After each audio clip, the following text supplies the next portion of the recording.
everyone. Welcome to the webinar.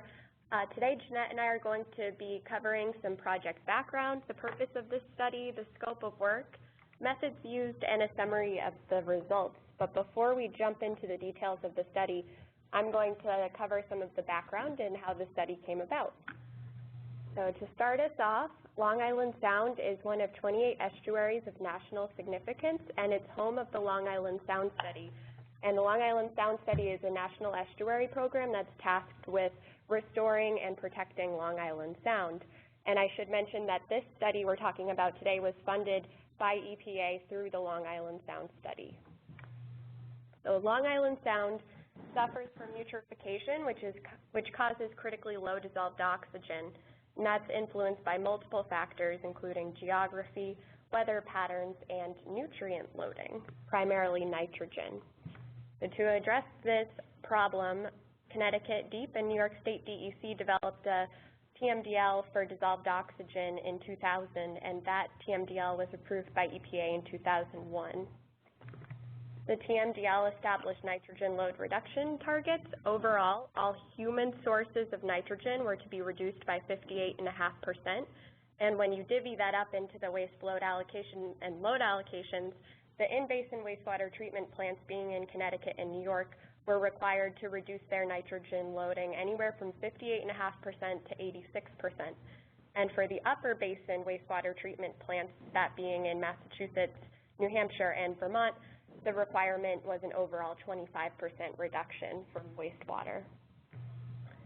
This is a picture of the Long Island Sound watershed, and this study focused on the upper basin of the watershed, which is the portion of the watershed north of the Connecticut and Massachusetts border.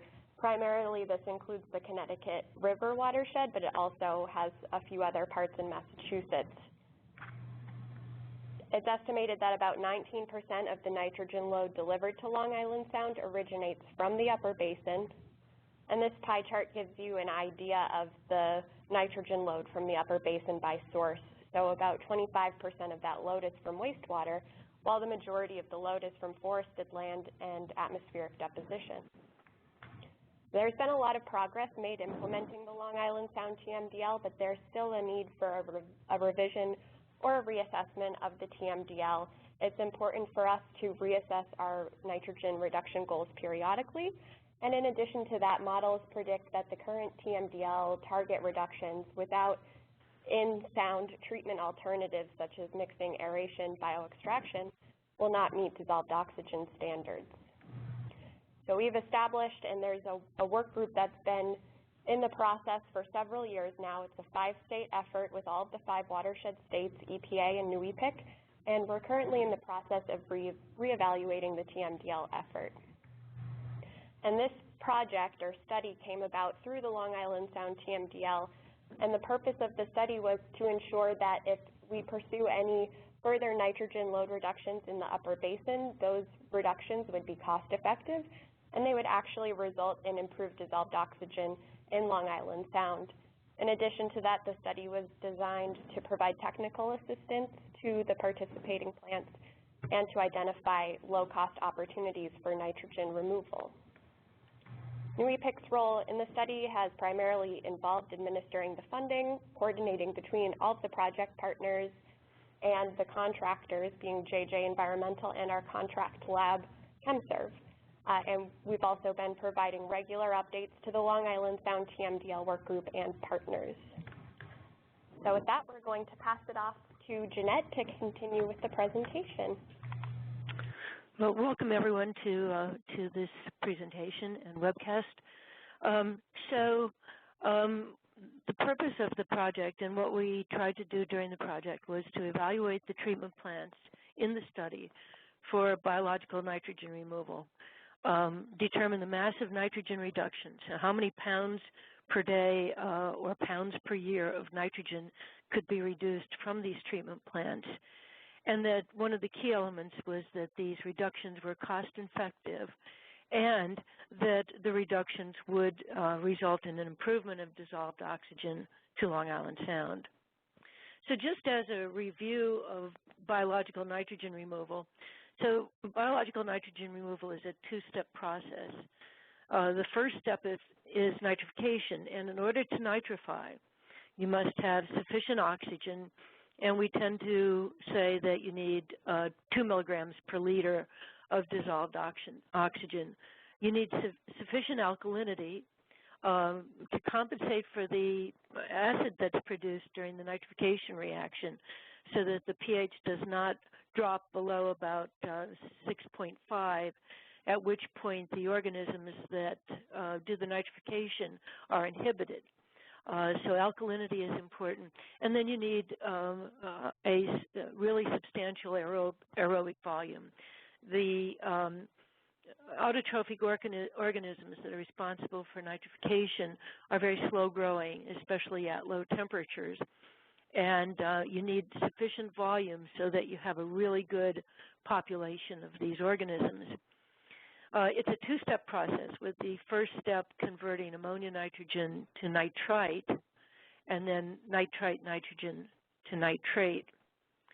And then in the denitrification step, the nitrate is then converted to nitrogen gas, and nitrogen gas has limited solubility in water and evolves out of the water column and into the atmosphere.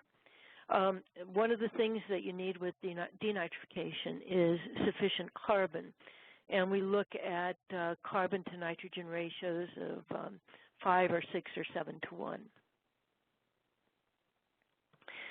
The typical BNR plant design for achieving total nitrogens that are probably in the 8 to 10 milligram per liter range is called an MLE process. And where we have the anoxic zone in the beginning of the aeration tank, and so here's the anoxic zone here, the aerobic zone is here. The ammonia comes into the anoxic zone.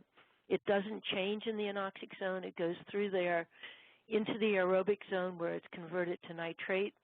There's very large recycle pumps at the end of the aerobic zone that pump this large mass of nitrate back to the anoxic zone, where there's heterotrophic organisms that use the nitrate instead of oxygen and convert to nitrogen gas. So this is the typical design that you see, and it's what we were sort of mimicking with this project. There's another way that you could do BNR in retrofits, and that's a cyclic operation, where you can turn aerators on and off at various intervals to create alternating aerobic and anoxic zones. And we did this in some of the plants, and I'll talk a little bit about that later. But you need to ensure that equipment allows for that, because some gearboxes on aerators cannot sustain this type of operation. And it's not as effective with the seasonal changes with the cold weather. So that, in a little bit of a nutshell, is the nitrogen removal process and a couple of the ways we looked at it. So as Mike mentioned, our project team included Emily Bird, our project manager, myself, and I had 2 subcontractors, Stacy Passaro from Passaro Engineering and Dr. David Stencil from the University of Washington, who acted as a technical advisor. Our project officer was Leon Neal from U.S. Region 1. And then there was a technical advisory committee, and we had this contract lab, ChemServe, and that contract was administered by NEIWPCC.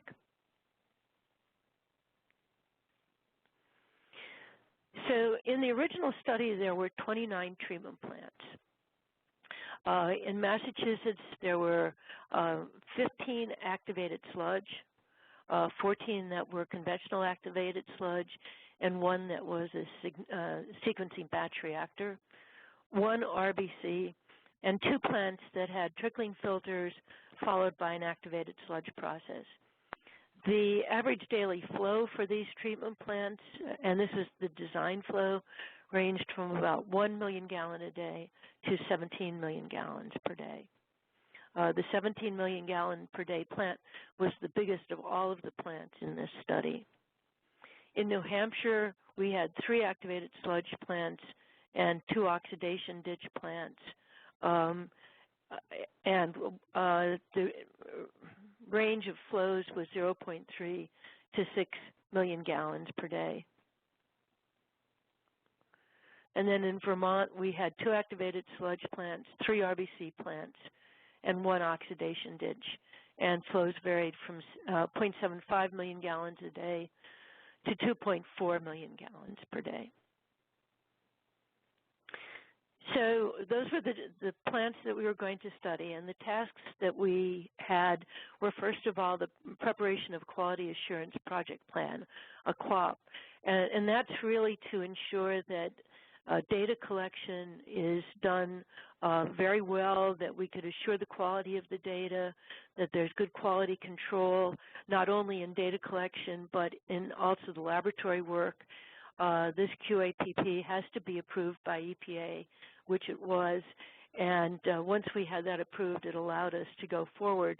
And the first thing we did were site visits, which were comprehensive field investigations, and then the special sampling program, preliminary evaluation and analysis, evaluation of retrofit alternatives through modeling, conceptual design and production of cost estimates based on the mass of nitrogen removed, and then issuing a final report. So a little bit more details about the QAP. As I mentioned, it ensures quality, that we're adhering to the objectives of the study. And you cannot do any data collection until that's been reviewed and approved. The QAP included the objectives of the project, the organization, the responsibilities of everyone involved, talked about data generation and acquisition, how we would use the data and manage the data, how we would manage our records, and how we would ensure that the work that we were doing was continuing to comply with the QAP. Our site visits began in August of 2013. We did the 29 visits between August 20th and October the 25th. And in those site visits, the goal was to meet with the operators, get to know the operators. We had asked them to fill out a survey form in advance, which gave us some initial information on what were the typical inputs to the plant, what were their unit processes, some of the cold weather, wet weather operations, the types of chemicals they used in the process, and just general information about it. And we asked them that they would complete that form before we went to the plant so that it gave us some preliminary knowledge. In meeting with the operators, we got to understand the process. We walked around the plants, looked at all of the various unit processes, understood how they operated. We also talked about if there were any upgrades that were planned. Were they going into an upgrade of an existing plant or looking at adding nitrogen or phosphorus removal? We also looked at what happens during wet weather events and cold weather issues. And cold weather is a really important thing because, as I mentioned earlier, the autotrophic organisms that are responsible for nitrification are very slow growing, and they're inhibited and grow slower in the colder temperatures. So having enough volume under cold weather conditions was very important. We also wanted to understand the operating problems that the treatment plants were faced with, if any. We documented the kinds of equipment, the number of blowers, for example, the number of waste activated and return activated pumps. We looked at the sizes of equipment, spare tankage. Did they have any spare aerated tanks or any spare clarifiers? We also, while we were there, talked about sampling points for the special sampling program, where they were to take the samples, what the process was as far as transfer of the information and the sampling containers.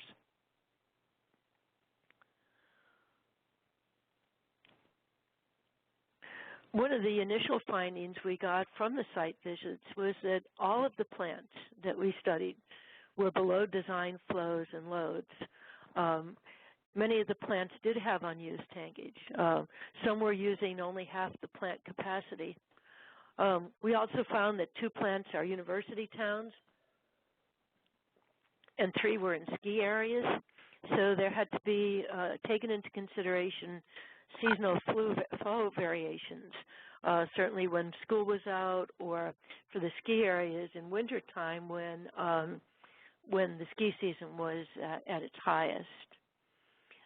Some of the plants we found were nitrifying to some extent. They were converting ammonia to nitrate. And some were doing some denitrification, either intentionally or inadvertently. So there was some nitrogen removal going on at these plants, at some of these plants.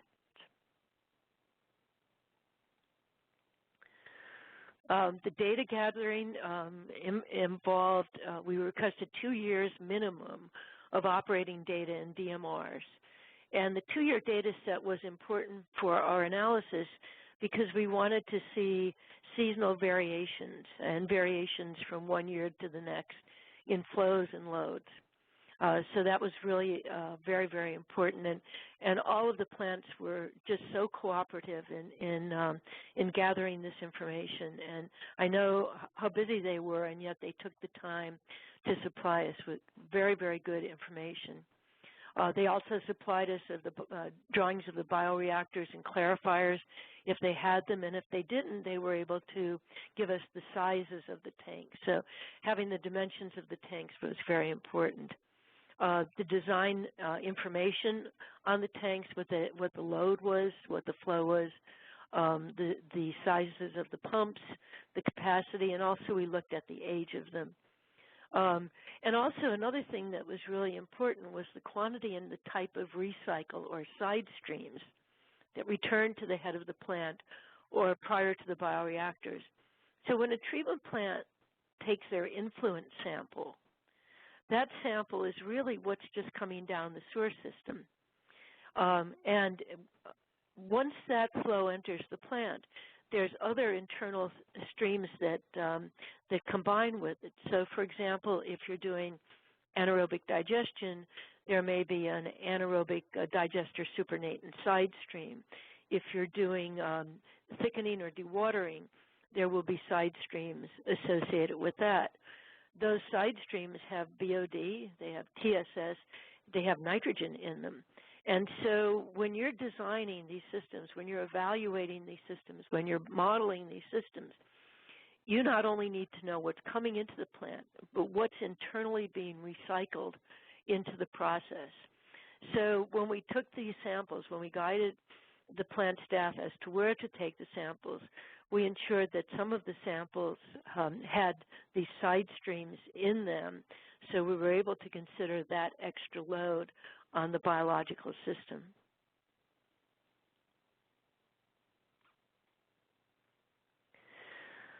So there were some gaps. Most plants did not have any influent nitrogen data. So there wasn't any ammonia data, there wasn't any TKN data, and only a few plants had effluent nitrogen. Some of the plants were doing effluent monitoring for nitrogen species, but in many cases it was just ammonia and nitrate. It was not TKN. So that was one of the big gaps we had, was not having a lot of nitrogen data. And really it was a major limitation. And the special sampling was helpful in trying to fill in those gaps. And one of the things that I've recommended is that the regulatory agencies ensure that plants do both influent and effluent nitrogen data, such as the way that it's being done in Connecticut and has been done in Connecticut for many years now, because that influent data is really important, and you need ammonia and TKN on the influent, and you need ammonia, nitrite, nitrate, and TKN on the effluent as far as the nitrogen species are concerned. There was also no COD data and no soluble COD data. And there was very little influent alkalinity data. And again, the alkalinity is really important when you're evaluating nitrogen removal, because of the potential for the pH dropping too low and this inhibition of the autotrophic organisms. The other thing is we needed to have BOD data, TSS data, VSS data on the same samples that we were looking at ammonia and some of these other nitrogen species and the COD. You know, from one day to the next, all of us that are involved with wastewater treatment understand that even from 1 minute to the next, the influence changes. So it was important that we had data that had all of these tests done on the same set of samples. So NEIWPCC hired ChemServe as our contract laboratory. They prepared the sample bottles, and the sample bottles were sent to me, and as we did our site visits, we handed out the sample bottles. The bottles were labeled.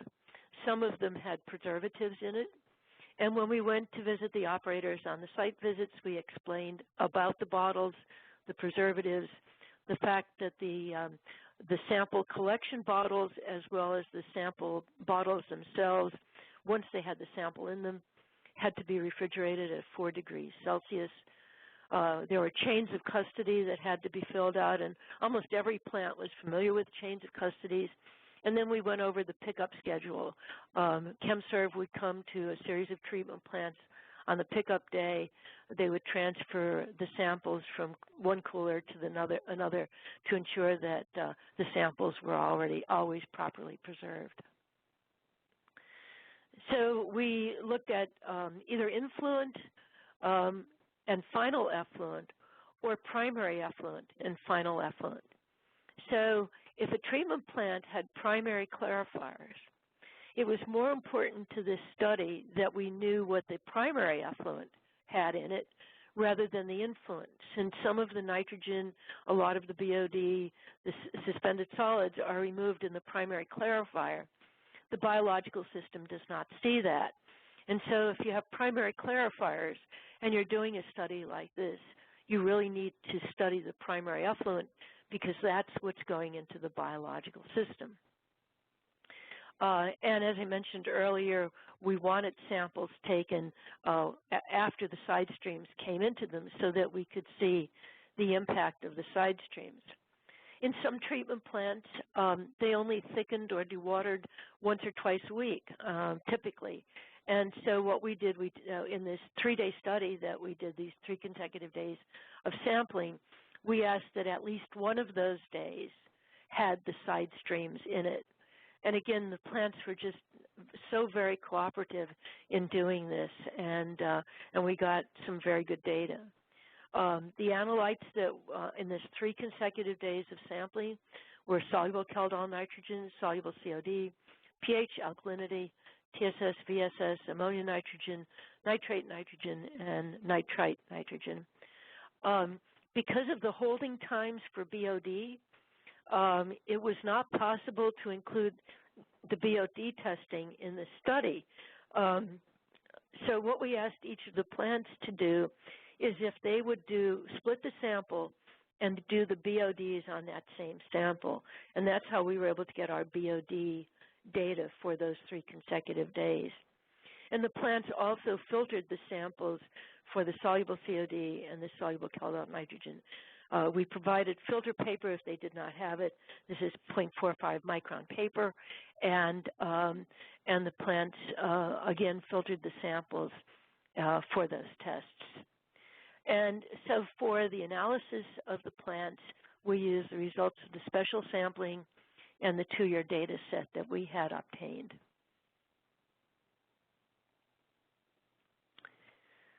So in the initial evaluation, it was a lot of data analysis, looked at the flows and loads on average daily, average monthly, average annual, looked at seasonal variations, the growth expectations for the town. Were they expecting any new developments coming into town? Looked at the carbon to nitrogen ratios. Did a lot of frequency distribution analysis so we could see what the 50%, 60%, 75%, 85%, 90% frequency distribution was. And then I had developed an Excel-based computer model for my students, and this allows for kind of a quick evaluation of nitrogen removal. And so in the first stage of the process, we use this Excel-based computer model.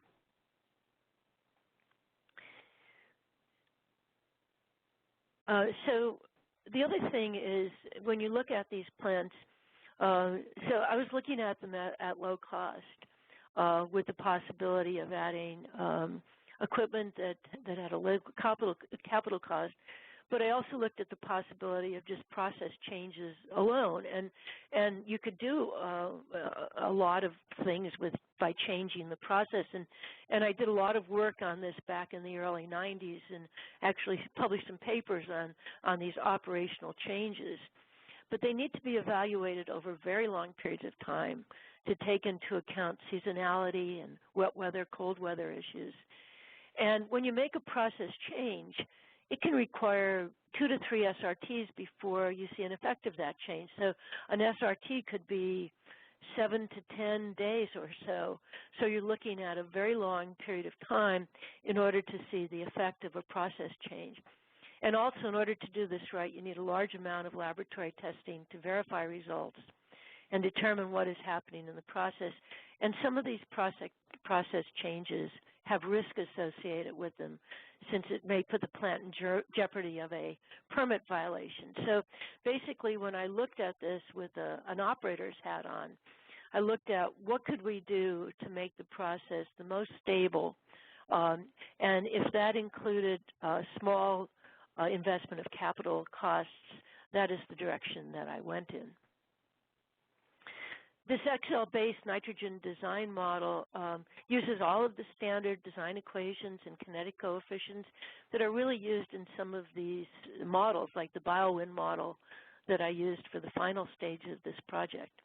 You input flow, temperature, BOD, soluble COD, ammonia, TKN, and what comes out of it is what the volume of your aerobic zone should be in order to get nitrification, and what you might expect from effluent ammonia and nitrate concentrations. So I used that in conjunction with our statistical analysis, looking at the carbon to nitrogen ratio, wanting something in the 5 or 6 to 1 ratio if possible. And I used that in order to develop a final list of plants for the more in-depth study of this project.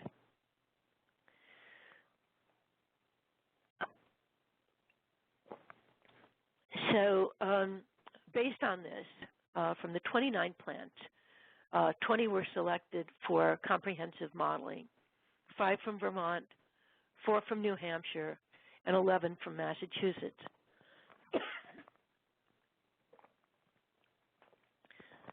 The plants that were eliminated were plants that were already doing nitrogen removal to the extent that I felt this project could not help them anymore.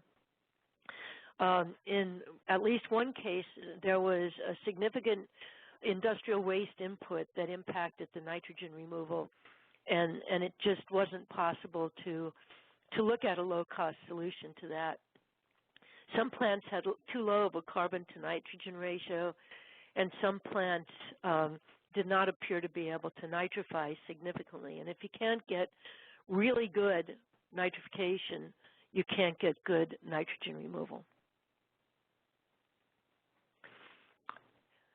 So after this selection, we did a little bit of BioWind modeling for each of the selected plants, except for the RBC plants, and I'll talk about those a little bit more later on in this presentation. So developed a preliminary model, kind of a model of what the plant looked like and the way it was operating. And so it looked at the current plant conditions. I configured it to match the number dimension of all of the various unit processes that the plant was using. And I took that to the second site visit, and what we did was we presented it to the operators and showed them what we were thinking about as possible nitrogen removal. taking a portion of one of the aerated tanks and maybe taking out aerators and putting in mixers. Talked about the addition of some recycle pumps and other ways of modifying their plant. And the purpose of this was really to get their input in it. Operators know their plants better than anyone else, and so they needed to have input in this and say, well, you know, if you did this, it might result in that, and that might not be a good thing. So we talked it through at each of these site visits, made some adjustments were necessary. And during that site visit, I had asked them for an additional years of data. So about a year went by between the first visit and the second visit. So we got additional plant data, up-to-date data. And then we went back and did another series of modeling. This was the second phase of the model. Recalibrated the baseline model using all of the data that we're able to obtain from the treatment plant. Some of it from 2011 all the way to the latter part of 2014. And in this calibration, what you're trying to do is you set up the model exactly as the plant is operating. Mixed liquor suspended solids, return rates, influent flow rates, influent flow characteristics, and you want the results of those, of the model, the output from the model, to as closely as possible represent what they're doing currently, what their BOD, suspended solids, and if they had total nitrogen values, what their total nitrogen concentrations are. So what you're trying to do is exactly replicate what's happening in the treatment plant. And the industry standard on this is to agree within plus or minus about 20% of the real numbers. In many cases, some of the numbers were like 1 or 2% that they checked within. As I mentioned, the calibration included looking at the current mixed liquor suspended solids, the RAS, WAS flow rates, and how they operated the clarifiers. So once the model was calibrated and I was sure that it represented what was actually happening in the treatment plant, then you could go in and start looking at how can we take existing tankage. So the goal was we're not planning to put any tanks in the ground or any large capital expenditure. This was to do something where we could get a lot of nitrogen removal with very limited expenditures of money. So in looking at, you would look at a aeration tank and you'd say, well, if I took a portion of this and I could create it with an inexpensive baffle, would I have enough aerobic capacity to nitrify? That's kind of the first thing that you look at when you start taking away some of the tankage that's already being used. Will I get my BOD removal? Will I get my nitrification? And then seeing the size of those anoxic zones or creating a swing zone that could be anoxic in the summertime but aerobic in the winter when they needed more of an aerobic volume. Looking at putting in some mixers and also some internal recycle pumps. The configuration with the lowest possible effluent total nitrogen concentration was called the conceptual design. So we had our baseline design, which represented what the plant was doing now, and the conceptual design, which was what using some of these things like mixers and internal recycle pumps and baffles would give us the most nitrogen removal. I then took that configuration, that conceptual design, and I wanted to stress it under winter temperatures. So in that survey form that we had given the operators, we asked them for the average temperature for January, February, and March. So we took that low temperature and changed within the model and put in that temperature and reran the model. And then the regulators asked that we also look at what happened if we had low temperatures, but all of a sudden, there's a lot of growth in the communities, and we went up to 80% design flow. What was the impact of not only the low temperatures, but these high flows? So there's actually 4 models: the baseline model, the conceptual design model, the wintertime temperature model, and the wintertime temperature at the high flows. So a little bit about the RBC plants. So biofilm processes are much different than the activated sludge process or the suspended growth process. And the model that I was using, the BioWind model, is not conducive to modeling these RBC plants. But what we found is that many of them got very good nitrification, and most of them very little denitrification, with one exception that got good denitrification. There is some success in looking at recycle, similar to what we might do in the activated sludge process, taking effluent that has a high nitrate concentration and running it back through the RBCs. And this is a possibility, provided that you don't have excess flows going through there. You stay within the design flow because of the potential of shearing the biomass that adheres to the media. And from this, we were able to estimate some nitrogen removal from these RBC plants. But it wasn't as sophisticated as the BioWind modeling of the other plants. So here's an example of a BioWind model from one of the treatment plants in the study. So this treatment plant had a primary clarifier that they were using. They had 2 trains of bioreactors and 3 secondary clarifiers. Their current operation was that the bioreactors were all operated as aerobic reactors. So they had dissolved oxygen, typically greater than 2 milligrams per liter. So this was the baseline model, and I'll show you the output in just a minute. But the output of that model very closely mimicked the actual output from the treatment plant. So then in looking, okay, what can we do to remove nitrogen from this plant? We looked at taking a portion of what was currently aerobic and making it anoxic. So anoxic is defined as dissolved oxygen of about 0.2 milligrams per liter of dissolved oxygen or less. That dissolved oxygen concentration is very, very critical because the organisms that do denitrification really want oxygen, and they will go for oxygen, dissolved oxygen, if it's there. But if it's not there, they'll use the oxygen that's in the nitrate. And when they do that, you get the nitrogen removal through the production of nitrogen gas.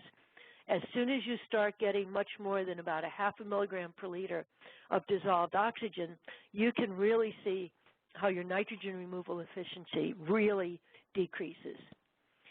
So took a portion of these tanks, created an anoxic zone, and then added a recycle pump so that the nitrate that was produced here in the aerobic zone could go back to the anoxic zones. This mimics that MLE process that I showed you earlier on in this presentation. And here was a typical output. So this were the influent characteristics, the VSS, TSS, Kaldol nitrogen, other parameters here, total nitrogen, pH. This was the temperature that I did the conceptual model at, 16 degrees Celsius, and this was the plant flow. And then this was the baseline output. So this is what the plant was doing. In milligrams per liter and pounds per day, you could see the plant performance was very, very good. They were getting very good nitrification because, as you can see, there was almost no ammonia nitrogen. So then the design model, where we took and created anoxic zones and internal recycle, these were the effluent quality that came from it. And we were able to show that we could remove 115 pounds per day of nitrogen. So what I did was I looked at what their current effluent total nitrogen was, giving them credit for any nitrogen removal they were currently doing, what the model predicted, and so what the difference was as far as impact on water quality. So this particular plant could remove 115 milligrams per liter, pounds per day of nitrogen. And so this is a summary of the output. This was the influent characteristics, the influent total nitrogen, the current effluent total nitrogen. This was the predicted effluent quality, the predicted removal, and the net change, this 115 pounds per day, or almost 42,000 pounds per year. And then here's the wintertime temperature. And in this case, I used 8 degrees Celsius for the winter temperature. And you can see there wasn't too much of a seasonal effect. It did very, very well. And likewise, at the cold temperatures with the high flows, there was still a significant amount of nitrogen that could be removed from this. So once all of that was done, I looked at the cost of the equipment that we would need to achieve the results of this nitrogen design model. And the estimates included mixers, pumps, control panels, baffles, air valves, and in some cases, in all cases, I included instruments because instrumentation is extremely important in operating plants. And there's very, very good instruments on the market, and it really helps in controlling treatment plants, especially for nitrogen removal. So in all cases, I recommended instrumentation. In looking at the cost of nitrogen removal, I normalized it to wage rates from the Central Valley of Connecticut. And I chose that because those were rates that were available to me. And what it did was it normalized the values, the absolute value of the cost for nitrogen removal among the 3 states. So you could compare the numbers from one plant to the next. If I had used wage rates in each of the 3 states, there would be some confusion in comparing it. Because Connecticut tends to be higher rates, in general, I would expect the capital costs to decrease over what I showed in the estimated costs. The project group talked about how we were going to present these costs and how was the capital cost going to be amortized. And we agreed that we would look at it over a 10-year period and over a 20-year period at 3% interest.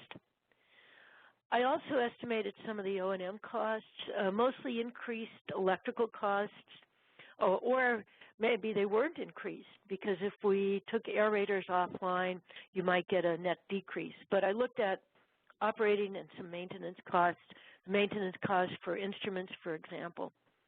And the total cost for 10 and 20 years was divided by the estimated pounds of nitrogen removal over that period. The cost estimates did not include engineering costs or new infrastructure outside of what I was estimating for the project. So, for example, if a plant goes and uses the recommendations, they would have a cost for designing it. This did not include the design cost. This is typically what the cost estimate looked like. So I looked at labor costs, material costs, the equipment necessary to install it, and the total costs, including typical markups for contractors. And I came up with a total contract cost. And in this case of this particular example plant, it was about $378,000 to implement this project. When I took that into account, first over a 10-year period, adding in the operational cost over a 10-year period, I was estimating an increase of about $59,000 a year. So that was $590,000 over the 10-year period. It came out that over a 10-year period, the cost per pound of nitrogen removed would be $2.45. $2.45 per pound of total nitrogen removed. And on a 20-year basis, $2.01 per pound of nitrogen removed. So here's a summary of the treatment plants. One plant was way out of line, and that was because it's an SBR plant, and it's a very complex plant. And no matter what I did, I couldn't get very much nitrogen out of it. So this really is not a cost-effective plant because it was a very small amount of nitrogen for the capital cost. Even though it was a low capital cost, it's still a very small amount of nitrogen. But you can see that there were some very good numbers, $1.05 over a 10-year period, 86 cents over a 20-year period. You can see here 51 cents. So some of the costs were very, very reasonable. So in Massachusetts, the total capital cost to retrofit these treatment plants was about $3,250,000. In New Hampshire, about $877,000, and in Vermont, a little bit over $600,000.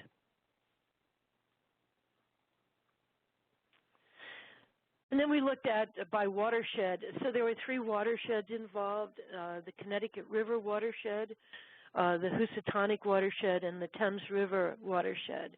The majority of plants, as you can see, were in the Connecticut River watershed, 2 plants in the Housatonic, and only 1 in the Thames River watershed. And the Housatonic River watershed included the 17 million gallon a day treatment plant. So that had a big impact on the Housatonic River. By the way, the 17 million is the design flow. If we go back, let me just go back a sec. This is the design flow. This is what they were actually doing. So you can see the difference between design flow and what they were seeing on an average annual basis. And you can see how most of the treatment plants were way underloaded hydraulically. And that's a good thing for nitrogen removal. So the Connecticut River watershed, you could get about 418,000 pounds of total nitrogen a year at a capital cost of about $3,300,000. Housatonic, still a large amount, 334,000 at about $1 million cost, again dominated by that one large treatment plant. And the Thames River with only 1 treatment plant, about 91,000 at a cost of about $360,000. So as part of the project, we did a training program. It happened this May and June, actually June. And we had 2 training sessions, one in Massachusetts and one in the New Hampshire-Vermont region. And the purpose was to give more in-depth information to the operators on the theory of nitrogen removal and process control. In addition, when the final report was completed, we had a meeting, again, one in Massachusetts and one in New Hampshire and Vermont, to present the findings to the treatment plants, and we allowed their input, and some changes were made before the final draft was issued on the project report. In all cases, these were very, very well attended and very good questions and comments. So the results of this project show that through some relatively inexpensive capital improvements, you can get a significant amount of nitrogen from these treatment plants. And with these capital improvements, you get a more robust process, a process that you can be pretty sure is going to really comply with permit. You can, whatever the permit is, whether it's a mass loading or a concentration, if there are permit limits issued. And also, because of the fact that we did modeling with the very cold temperatures and the very high flows, that it's a robust system. It's a system in which we could ensure that these plants will react well in very cold or wet weather conditions. I did not model transient events. So when I looked at the 80% flow, it was as if the flow was sustained at 80% of design. Transient events are not worth modeling because sometimes they occur for hours or maybe a day. So we're ready for questions. Okay, well, thank you, Jeanette. Let me pull up our chat here. We did have a couple of questions that did come in, and what I'll do is I'll read them to you, and maybe you can go back into the slides if they reference a particular slide. But one of the questions is, how did your model account for secondary clarifier limitations in the plant? What I looked at, I looked at what the plants were currently operating. So let me go back to that one that shows the BioWind model. So this particular plant had 3 clarifiers, and I looked at it if one was out of service for repair to see what the effect was on it. Secondary clarification is really critical in getting good nitrogen removal. Because these plants are so underloaded hydraulically, you know, some of them were only at about 50% of design flow. Many of them had excess clarifier capacity. The overflow rates on these clarifiers were very, very low. And so I modeled various overflow rates in this and used it internally in my decision making so that I was able to account for any clarifier conditions. And even at design at 80% flow, these clarifiers all performed well, and I didn't see any issues with clarifier limitation. Okay, thank you. We have another question here. Did you consider using modification in the controls to optimize nitrogen removal in the SBR plant in the study? And can you comment on the possibility, given that the facility was originally designed and constructed to achieve 5 milligrams per liter of total nitrogen, including SBR system controls to accomplish this level of treatment? That plant was doing considerably good nitrogen removal. I did not look at, I looked at a recycle, putting in a recycle to see if that would do any good, and the cost of doing that really didn't make sense. It's a very complex plant.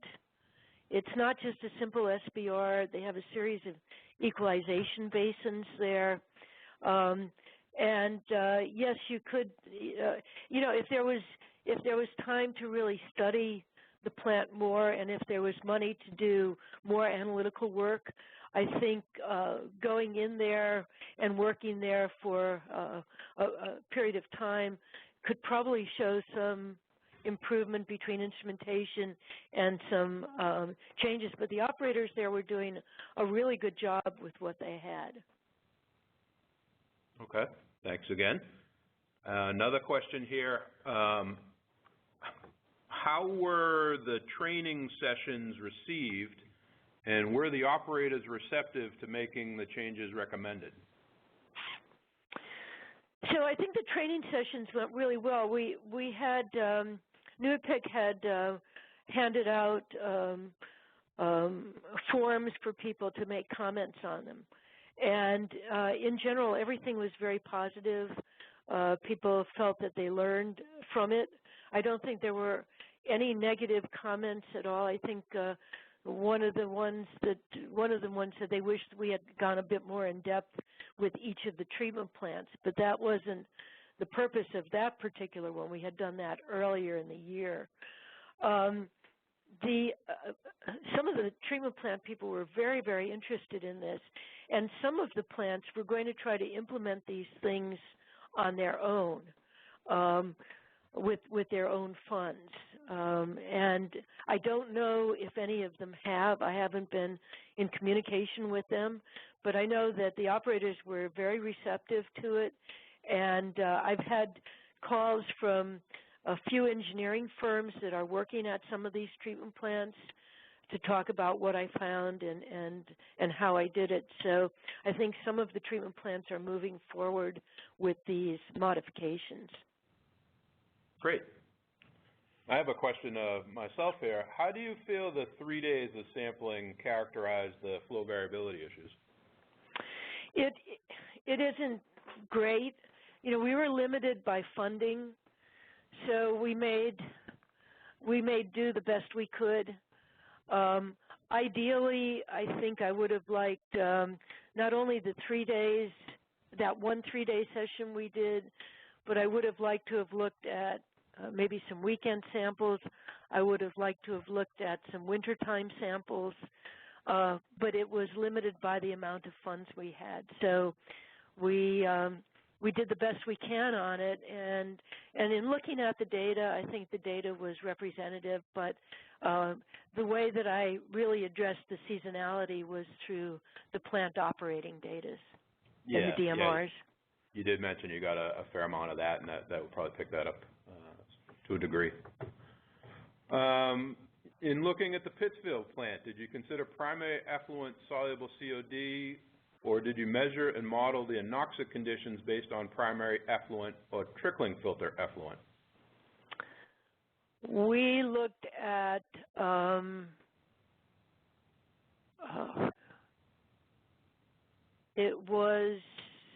we looked at what was going into the biological reactors, and I would have to go back in my notes as to what the exact sampling point was. But I was very careful in ensuring that the sample represented what was going into the reactors, the activated sludge portion, and not the trickling filter portion. Sure, and that is actually a good segue to mention that the final report for this study is completed and available on New England Interstate's Long Island Sound TMDL webpage, and I would think that that information would probably be in the report. Yeah, I think it probably is. Maybe not specifically the exact sample location, but I think we did indicate in there where the which samples were taken. But there is a lot more detailed information in that report. Any other questions for Jeanette or Emily? We're kind of winding things down here. We're approaching our hour-plus mark, and I think I had scheduled this for about 75 minutes or so. So if we have any other questions, we have a minute or two. As you folks are thinking about that and potentially submitting them through the chat function, I will repeat, as I had said, that this webinar was recorded.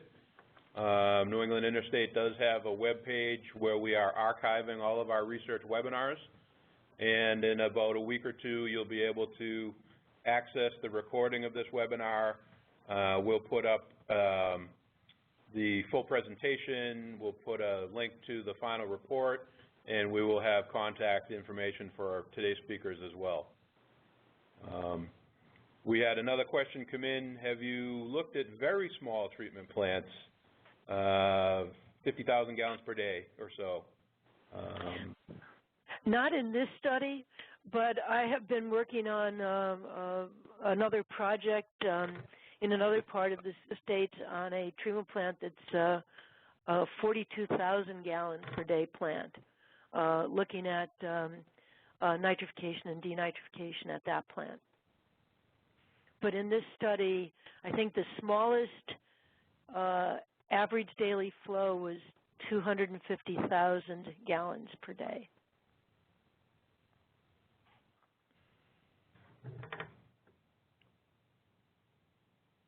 And again, we have a minute or two here. If any other questions come in,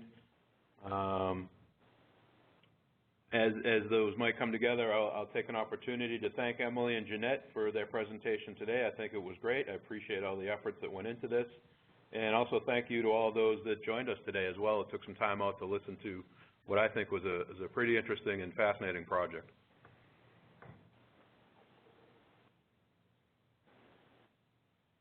So does not appear that there are more questions coming in.